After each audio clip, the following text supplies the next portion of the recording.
you're watching this video and you haven't made $1.5 million trading on this phone last year, then you're doing something absolutely wrong. You got to check out my course below.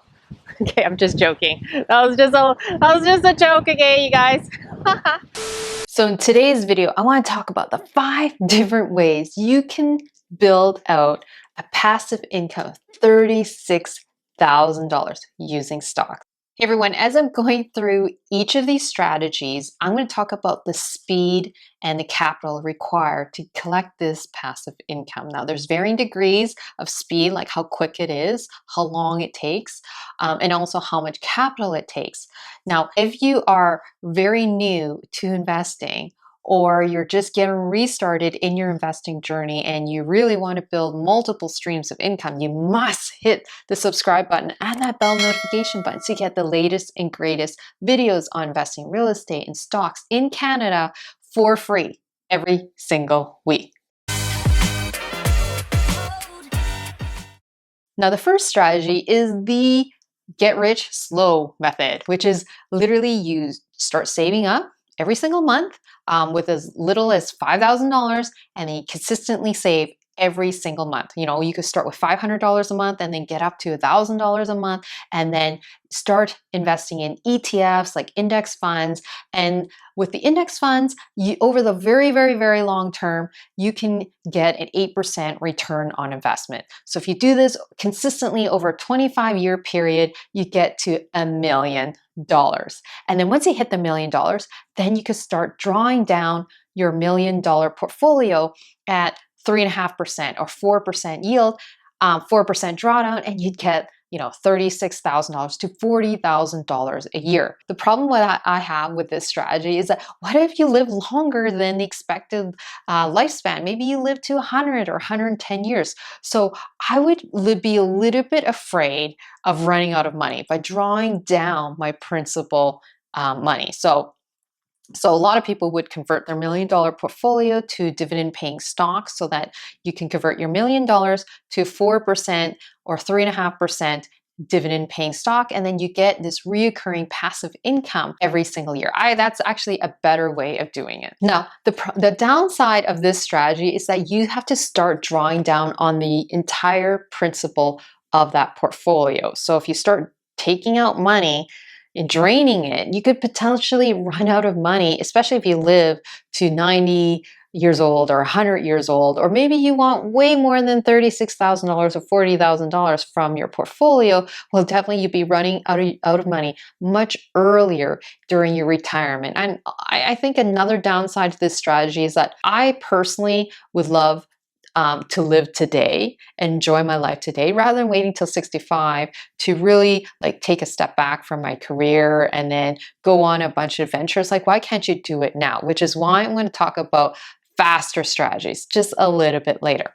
Okay, now the second strategy is, well, you could build a dividend paying portfolio.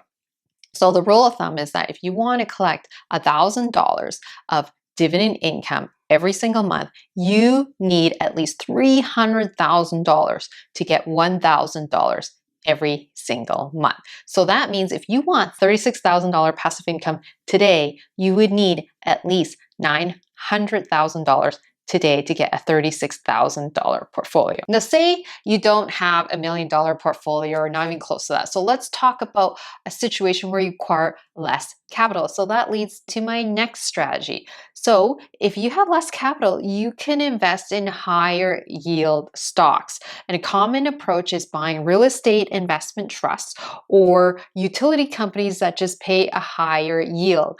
And so you can buy Enbridge that's paying like 6 or 7% yield, and that's going to date today's video, but that's okay because that always fluctuates. You could buy real estate investment trusts like Smart Centers. Basically, these are stocks that consistently pay a dividend or distribution, and they've been doing it for a very, very, very, very long time. They have a higher yield than normal. The downside is you're giving up a ton of capital appreciation, but you probably really don't care if you are really striving for steady Eddie income. You're probably really more concerned about preserving your wealth rather than growing your portfolio. So theoretically, if you wanted to collect a $36,000 passive income, then you would need $720,000 or less, depending on the yield. Because if you had a yield of 5%, then you'd need $720,000. So if your portfolio had an average yield of 6%,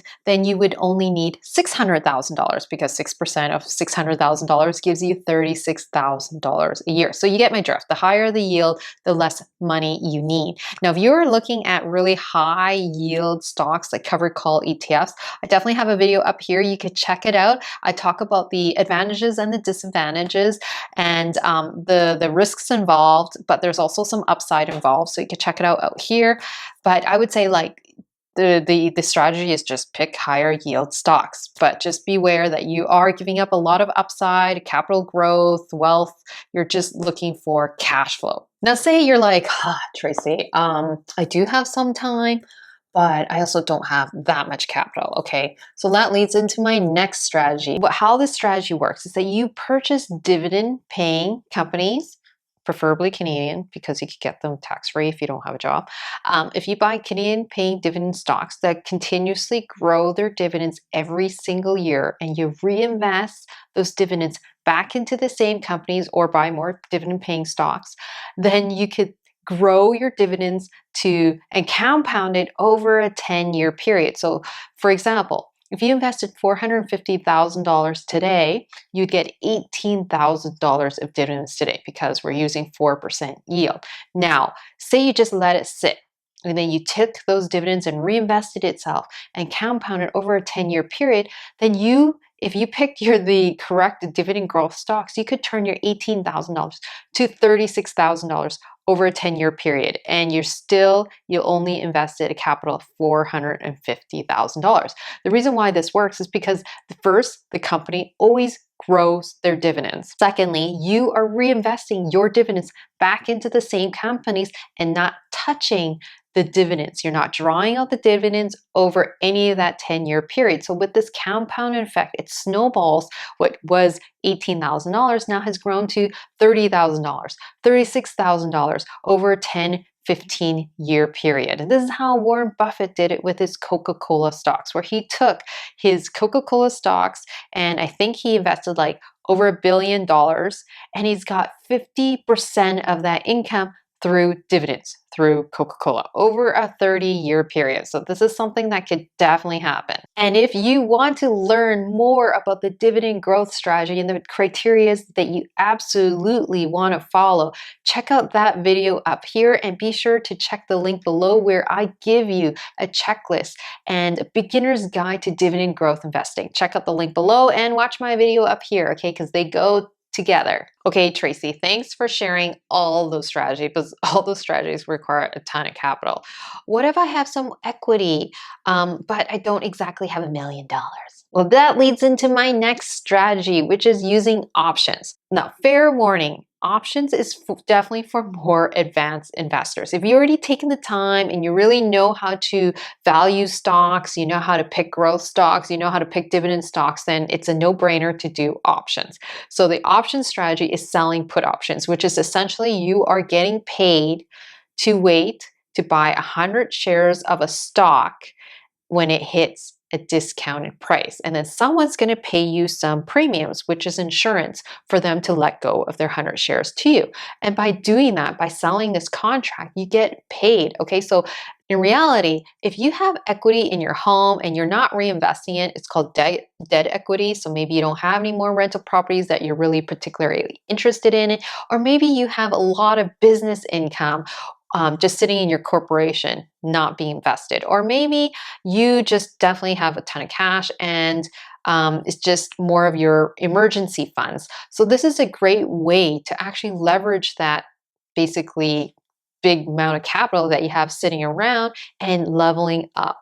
Okay, so the way it works is that you would take $300,000 and you could collect about 1 to 2% every single month as income selling options. Now, of course, you definitely have to be able to pick stocks that you have high conviction, that you have no problem owning 100 shares, because technically speaking, you could definitely be assigned 100 shares of, say, Tesla. So if you sold some options on Tesla and say it hits the price that it got discounted to, you could be owning those shares, but then you could flip it back around and sell covered calls on Tesla, where basically you're willing to let go of the shares and get paid some income if it hits a certain price. So for example, if Tesla is at $600 per share, and then you have 100 shares of Tesla, and you're willing to let go of Tesla if it hits $700, well, someone's willing to pay you a bit of money right now for you to let go of your shares if it hits $700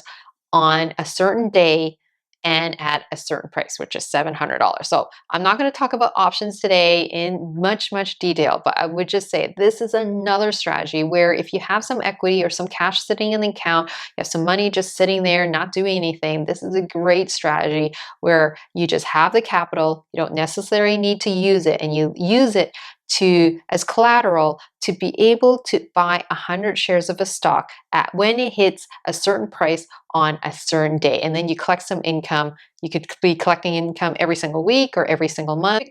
The rule of thumb is you can collect 1 to 2% on average every single month for the amount of capital you have. So if you have $300,000, you could collect 1% of $300,000 every single month, which is $3,000, and cumulative over a year is $36,000. And that is just the start. I mean, if you had collected 2% of the capital every single month, then you have $6,000 every single month, and so on and so forth. So the more capital you have or the higher return you have, you could have more income from options. Hey everyone, if you found this video super helpful, help a gal out on YouTube, smash that like button. And if you haven't subscribed, please hit the subscribe button and that bell notification button so you get the latest and greatest videos coming to you every single week.